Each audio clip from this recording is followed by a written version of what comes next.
আমরা এখন সরাসরি দেখে নেব এসএসসি রায় নিয়ে কুণাল ঘোষের প্রতিক্রিয়া। আমরা এর পুরো যে বিস্তারিত বয়ান সেগুলো এখনো পর্যন্ত আমাদের আইনজীবী যারা আছেন তারা খতিয়ে দেখছেন। যারা শিক্ষা দপ্তরে আছেন, এসএসসির আইনজীবী আছেন, সরকারের আইনজীবী যারা আছেন তারাও পুরোটা খতিয়ে দেখছেন।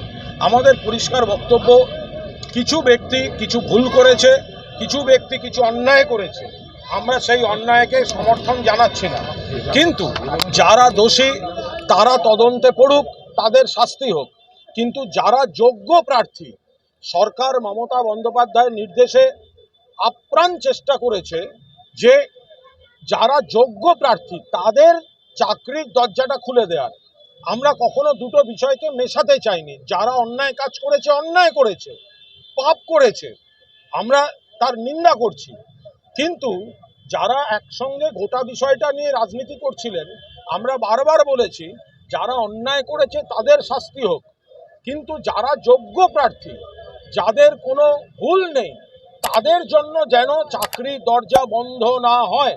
এবং রাজ্য সরকার এই মর্মে তাদের পরিকল্পনা হাইকোর্টকেও জানাবার চেষ্টা করেছে, বারবার মানে তাদের সাবমিশনে রেখেছে, কিন্তু যেভাবে সকলের জন্য একটা অনিশ্চয়তা তৈরি করা হলো, এবার আইনজীবীরা ঠিক করবেন, সেটা তাদের ব্যাপার, আমার বলার অথরিটি নেই যে এই রায়ের প্রেক্ষিতে তারা সুপ্রিম কোর্টে যাবেন কি যাবেন না, পরবর্তী পদক্ষেপ কী হবে তারা দেখবেন। এর আগে আমরা দেখেছি ত্রিপুরায়, অন্য রাজ্যেও দেখেছি, ত্রিপুরাতে বাম জমানায়, সিপিএম জমানায়, ত্রিপুরা কত ছোট রাজ্য, আমাদের বড় যে দুটো জেলা, 1.5খানা জেলার মতো হবে, সেখানে 10,000-এর প্যানেল বাতিল হয়েছে এই ভুলভ্রান্তির কারণে।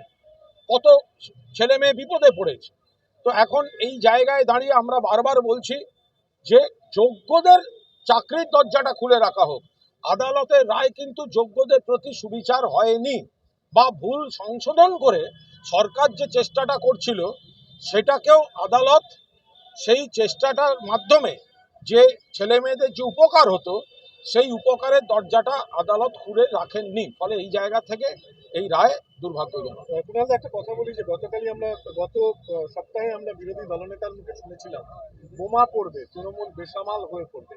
উনি কি এই বিষয়ের ওপর কোনো মানে ইঙ্গিত করেছিলেন? আমি জানি না উনি কি বলেছেন, কিন্তু যদি কোনো বিজেপি নেতা আগাম পূর্বাভাস দেয় এবং তার পরিপ্রেক্ষিতে তারপরে দেখা যায় হাইকোর্টে কোনো রায় হচ্ছে, তাহলে তারপরে যদি কেউ বলেন যে যারা বোমা ফেলবে বলছে, তাহলে বোমার সূত্রটা, বোমা বাঁধার কাজটা হয় বিজেপি অফিসে বসে হয়েছে, নয় হাইকোর্টের উঠোনে বসে হয়েছে। যদি যোগসূত্র কেউ আবিষ্কার করেন বা খুঁজে পান, তিনি তো অন্যায় করবেন না।